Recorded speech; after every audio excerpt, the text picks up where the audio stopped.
देखिए, railway group D में जो भर्ती निकली है, उसमें कुछ इंपॉर्टेंट चीज़ें हैं जो कि हम आपको इस वीडियो में बताएँगे। आपको पता है कि नहीं, रेलवे ग्रुप डी की जो है कि वैकेंसी निकल गई है और इसमें अगर इंपॉर्टेंट डेट की पहले हम बात कर लेते हैं, जो भी इंपॉर्टेंट फैक्टर है, पॉइंट है, उस पे बात कर लेते हैं, फिर हम आपको बताएँगे। देखिए, ये जो है कि 23/1/2025 से ये फॉर्म भरा जाएगा, ठीक है ना? तो फॉर्म 23 जनवरी से फॉर्म भरा जाएगा। तो आपके लिए जो डॉक्यूमेंट इंपॉर्टेंट होंगे वो आप तैयार रख लेंगे। खास करके अगर जनरल कैटेगरी वाले हैं, ईडब्ल्यूएस बनवाना होगा, आप बनवा वगैरह के तैयार हो जाइएगा, ठीक है। उसके बाद हम बात करते हैं कि जो अंतिम डेट होने वाली है, ये देखिए नोटिफिकेशन में दिया हुआ है 22/2/2025, यानी कि 22 तारीख जो है फरवरी की, वो लास्ट डेट होगी और 11:59 PM, ठीक है। मतलब रात जो होता है वो 11:59 पर लास्ट हो जाएगा। तब तक आपको फॉर्म भर के एकदम ओके कर लेना है, ठीक है। लेकिन इसके पहले अगर आपके पास डॉक्यूमेंट होंगे तभी आप फॉर्म भर पाएंगे, नहीं तो फिर आपका फॉर्म नहीं हो पाएगा, ठीक है। फॉर्म कहाँ भरना है ये चीज़ भी हम बताएंगे लास्ट में। फिलहाल देखिए, फिलहाल हम बात कर लेते हैं कि कितना आपको पेमेंट मिलेगा। तो डी स्टूडेंट 18,000 आपको पेमेंट जो है कि मिलेगा। बेसिक पेमेंट है ये, ठीक है। इसके बाद तमाम चीज़ें जुड़ जाती है, ये 25-30 हज़ार हो जाता है, बाद में बढ़ता भी है, 30-35 हज़ार तक जो है कि ग्रुप डी वाले तक पाते हैं, ठीक है। 35 तक जाता है, बाद में फिर बढ़ता रहता है। सरकारी हो गए एक बार तो फिर खैर बात ही अलग है। आप समझ पा रहे होंगे इंपॉर्टेंस इस समय कितना ज़्यादा है। एज की अगर हम बात कर लेते हैं तो 18 से लेकर के 36 साल आपकी एज होनी चाहिए। लेकिन ये एज कब होनी चाहिए? 1/7/2025, यानी जुलाई में चले गए।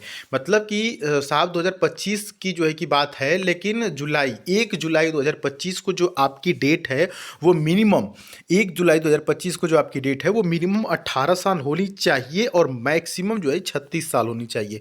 मतलब कि 36 से ज़्यादा नहीं और 18 से कम नहीं होना चाहिए, ठीक है। इसके बीच में है या सेम डेट है तो भी आप इस फॉर्म को भर सकते हैं, इतना याद रखिएगा, ठीक है। इंपॉर्टेंट ये चीज़ें हैं। और यहाँ पर भी अगर नोटिफिकेशन में बात करें तो यहाँ पर भी देखिए वही 1/7/2025 तक वही चीज़ें बताई गई है। और उसके बाद हम बात करें स्टूडेंट ना, जो एग्ज़ाम का जो मोड होगा, जो तरीका होगा, वो सीबीटी होगा, यानी कि कंप्यूटर बेस्ड टेस्ट होगा। यानी कंप्यूटर पे आपको टेस्ट देना, एग्ज़ाम देना होगा। और उसमें हम बात करें एग्जामिनेशन फ़ी की, अगर हम बात करें तो देखिए जो जनरल कैटेगरी के लोग हैं ना, उनको 500 रुपये देना होगा। डी स्टूडेंट ध्यान देंगे। और बाकी जो OWS है या सॉरी जो EWS है और या EBC है, यानी कि इकोनॉमिकली बैकवर्ड क्लास के जो लोग हैं, या SC ST हैं या फीमेल हैं, तो इनको 250 देना होगा, ठीक है, 250। लेकिन ये जो पैसा है ये बाद में रिफंड हो जाएगा। तो जो जनरल कैटेगरी के लोग हैं उनको 400 रुपया रिफंड कर दिया जाएगा। वहीं पर जो लोग फीमेल हैं या OBC या CST से हैं, उनका 250 रुपया जो है कि रिफंड होगा, ठीक है। चलिए आगे बढ़ते हैं। और कैसे आपको अप्लाई करना है, यहाँ ये चीज़ भी मेंशन कर दिया गया है। तो आप इस फॉर्म को जो है कि ऑफिशियल वेबसाइट पे जा कर के ही अप्लाई करेंगे। और एक जो इम्पोर्टेंट बात है वो ये है कि आप ऐसे साइबर वाला से जो है कि अप्लाई करवाइएगा इस फॉर्म को जो कि एक्सपीरियंस वाला हो, ठीक ना। ये नहीं कि जो नया नया अभी भर रहा हो उससे भरवाएंगे तो वो गलतियाँ ज़्यादा कर देते हैं। तो जब भी आप फॉर्म को भरवाएंगे तो खुद कंप्यूटर के सामने बैठेंगे। कई बार बच्चे क्या करते हैं ना कि अपना 10th का जो है कि मार्कशीट वगैरह मतलब पूरा डॉक्यूमेंट दे देते हैं, कहते हैं भाई फॉर्म भर देना। ऐसा नहीं करना।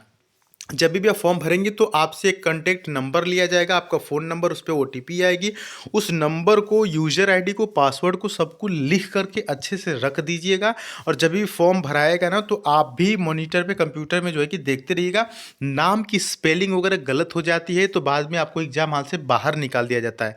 आपको पता है जो है कि रेलवे का जो एग्ज़ाम होता है बहुत ही ज़्यादा इसमें ध्यान से लोग चेक करते हैं, क्योंकि जुगाड़ पाने वाला सिस्टम बहुत ज़्यादा चलता है ना, इट इज़ फैक्ट। तो वहाँ पर चेकिंग बहुत सघन की जाती है। तो ऐसे में अगर आपका नाम या पिता का नाम या आपका रोल नंबर या कुछ भी गलत है तो वहाँ पर आप एग्ज़ाम नहीं दे पाएंगे, बहुत ज़्यादा प्रॉब्लम होगी। तो फॉर्म भरते समय इन सब चीज़ों का ध्यान दीजिएगा, ठीक है। बाकी कोई डाउट हो इस भर्ती से लेकर के तो आप कमेंट बॉक्स में पूछ सकते हैं। और यदि आप तैयार हैं तो मैं रेलवे के लिए ग्रुप डी के लिए जो है कि नया बैच भी शुरू कर दूंगा, ठीक है। 100 लोगों का एक बैच बन जाता है। तो ऑनलाइन क्लासेस जो है कि फ्री में PDF वगैरह मैं प्रोवाइड कराऊंगा। तो उम्मीद करते हैं कि आपको यह जानकारी पसंद आएगी। इस चैनल में जरूर सब्सक्राइब कर लीजिएगा। मिलेंगे अगली वीडियो में, तब तक के लिए जय हिंद।